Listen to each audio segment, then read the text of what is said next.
નમસ્કાર મિત્રો, ઇતિહાસની સૌથી કરુણ શહાદત એટલે ગુરુ ગોવિંદસિંહજીના 4 સાહેબજાદાની શહાદત, જેમાં 2 સાહેબજાદા યુદ્ધમાં શહીદ થયા અને 2 સાહેબજાદાને જીવતા દિવાલમાં ચણી દેવાયા. તો ચાલો જાણીએ શું હતી આ ઘટના. વિડિયો આપને ગમ્યો હોય તો કોમેન્ટમાં બસ ઓકે લખો. આપની પાસે આટલી જ અપેક્ષા છે. આટલું પણ નહીં કરી શકો? મિત્રો, ઇતિહાસમાં એવા પિતા પણ થયા છે જેમણે પોતાના 4 દીકરાઓને દેશ અને ધર્મ માટે કુરબાન કરી દીધા.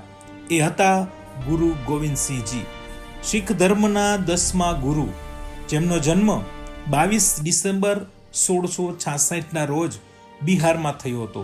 માતાનું નામ માતા ગુજરીજી અને પિતાજી ગુરુ તેગ બહાદુરજી હતા. પિતાની શહાદત પછી માત્ર 9 વર્ષની ઉંમરે એમણે ગુરુપદ સંભાળ્યું હતું. એમના જીવનનો મુખ્ય ઉદ્દેશ્ય હતો ધર્મની રક્ષા, અન્યાય સામે પ્રતિકાર અને માનવ સમાનતા. ગુરુ ગોવિંદસિંહજીએ 1699માં ખાલસા પંથની સ્થાપના કરી હતી અને લોકોને અન્યાય સામે ઊભા રહેવાની હિંમત શીખવાડી. આ દિવસને આજે વૈશાખી તરીકે ઉજવવામાં આવે છે. ગુરુ ગોવિંદસિંહજીના 4 દીકરાઓને 4 સાહેબજાદા તરીકે ઓળખવામાં આવે છે, જેમણે નાનપણમાં જ ધર્મ અને સત્ય માટે શહાદત વહોરી લીધી.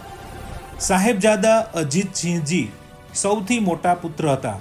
ઈસવીસન 1704માં 18 વર્ષની ઉંમરે ચમકોર સાહેબની લડાઈમાં એમણે મુઠ્ઠીભર સૈનિકો સાથે વિશાળ મુઘલ સેના સામે યુદ્ધે ચડ્યા અને વીરગતિ પામ્યા.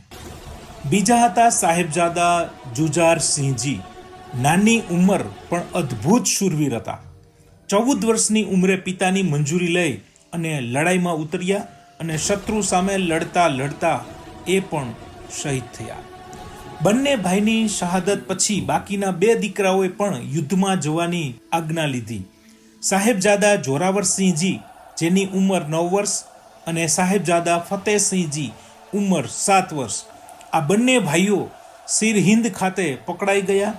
ત્યાં એમને ઇસ્લામ ધર્મ સ્વીકારવાનું કહેવામાં આવ્યું, પણ એમણે એનો ધર્મ છોડવાનો ઇનકાર કર્યો.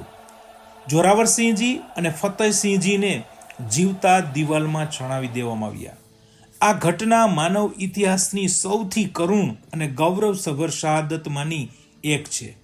આ 4 સાહેબજાદાઓનું બલિદાન આપણને શીખવે છે કે ઉંમર ભલે નાની હોય પણ હિંમત અને ધર્મબોધ મહાન હોય છે. સાહેબજાદાઓની આ શહાદત પછી માતા ગુજરીજીએ પણ શોક અને તપસ્યામાં પ્રાણનો ત્યાગ કર્યો. એમનું બલિદાન પણ આજે શીખ ઇતિહાસમાં ખૂબ પૂજનીય છે. આજે પણ શીખ સમાજમાં એમના બલિદાનને વીર બાલ દિવસ તરીકે 26 ડિસેમ્બરના રોજ યાદ કરવામાં આવે છે.